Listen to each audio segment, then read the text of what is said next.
চরমোনাই পীর যুগে যুগে বাংলার জমিনে যতবারই ওলামাকে একত্র হয়েছে, আন্দোলন করেছে, তাদের পিছন থেকে ছুরি মেরে ইসলামকে ধ্বংস করেছে। আপনারা জানেন ওনার দলের যে নাম ইসলামী শাসনতন্ত্র আন্দোলন, এটা কোনো দল ছিল না। এই দলের ইতিহাস পড়ুন। এই দল জন্ম হয়েছে আমাদের সামনে। আমি তখন মিশকাত পড়ি, জামিয়া রহমানিয়া তখন হয় নাই। লালবাগ থেকে আমরা এসে জামিয়া মোহাম্মদী হাউজিং এর মালিক হাজী সিরাজউদ্দৌলার দ্বিতীয় তলা বিল্ডিং এ যেখানে সে থাকে, ওই বিল্ডিং এর দোতলায় ওই সময়কার বড় বড় আলেম দেলোয়ার হোসেন সাইদি, শাইখুল হাদিস আল্লামা আজিজুল হক সাহেব, মুফতি আমিনী সাহেব, এরকম চরমোনাই পীরও ছিল। এরকম ভাবে আব্দুল গাফফার সাহেব ঢাকার একজন বড় আলেম ছিলেন, মারা গেছেন। এই লোকগুলো একাত্র হয়ে চিন্তা করলো দল না, আমরা আন্দোলন করবো ইসলামী শাসন ব্যবস্থা কায়েমের জন্য। সব দলমত ভেঙ্গে দিয়ে একটা ব্যানারে আমরা একত্র হব, এবং সেটার জন্য একটা বড় সমাবেশ ডাকা হয়েছিল ঢাকার শাপলা চত্বরে। সেই সমাবেশের মাইকে আমি নিজে করেছি। এত বড় আশা নিয়ে যখন কাজ শুরু হলো এবং এখানে সিদ্ধান্ত হয়েছিল এটা যেহেতু কোনো দল না, আন্দোলন, সুতরাং এটার কোনো নির্দিষ্ট আমির থাকবে না, 2 বছর পর পর আমির চেঞ্জ হবে। এরকম প্রথম আমির হলেন এদেশের আলেমদের উস্তাদ শাইখুল হাদিস আল্লামা আজিজুল হক সাহেব রাহিমাহুল্লাহ। এরপরে যখন চরমোনাই পীর দ্বিতীয় নাম্বার এটার মালিক হয়ে গেলেন, সভাপতি নির্বাচিত হলেন, এরপরে এই যে ছিনতাই হলো, ওখান থেকে আর বের হতে পারল না। শাসনতন্ত্র আন্দোলন চুরি হয়ে গেল।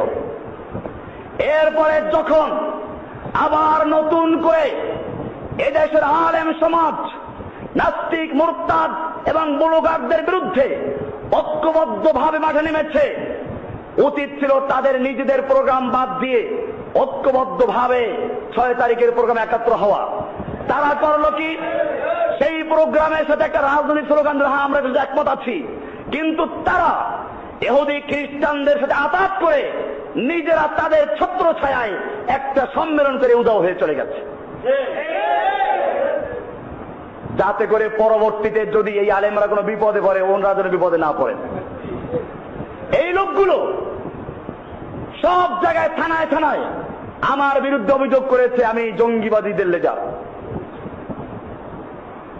চরমোনাই পীরকে শিক্ষা নিতে হবে, মুরিদদেরকে জানতে হবে, যদি জিহাদের কথা বললে বলে জঙ্গিবাদী হয়, তাহলে সেজন্য আল্লাহ সুবহানাহু ওয়া তাআলা কোরআনে জিহাদের আয়াত নাযিল করেছেন, তুমি আল্লাহকে জঙ্গিবাদী বলছো।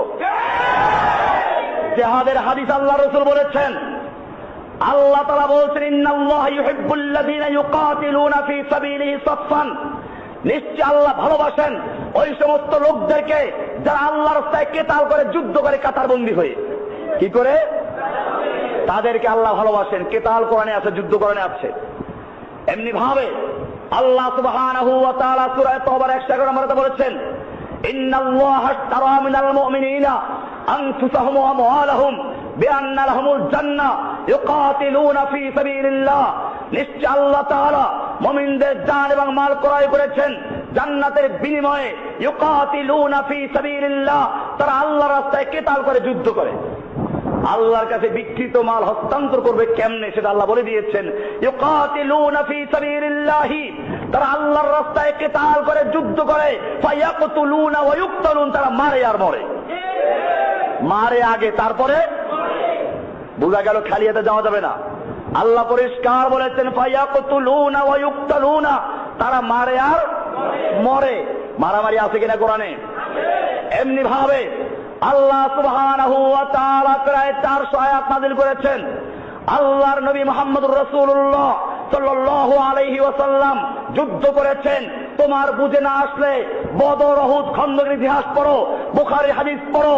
আল্লাহর নবী সাল্লাল্লাহু আলাইহি ওয়াসাল্লাম বলেছেন, লাওয়াদিত্তান উক্তালা ফী সাবিলিল্লাহি সুম্মা উহিয়া সুম্মা উক্তাল সুম্মা উহিয়া সুম্মা উক্তাল, আমার মনে চায় আমি আল্লাহর রাস্তায় যুদ্ধ করি, আবার শহীদ হই, আবার যুদ্ধ করি, আবার শহীদ হই, আবার যুদ্ধ করি, আবার শহীদ হই। সুতরাং যদি কোরআনের কথা বলা, হাদিসের কথা বলা, জিহাদের কথা বলার কারণে জঙ্গিবাদী হয়, তাহলে ইনশাআল্লাহ আমি সে জঙ্গিবাদী হতে পারি, মৌলবাদী হতে পারি, কিন্তু যারা বিরোধিতা করে তারা আল্লাহর দুশমন, রাসূলের দুশমন।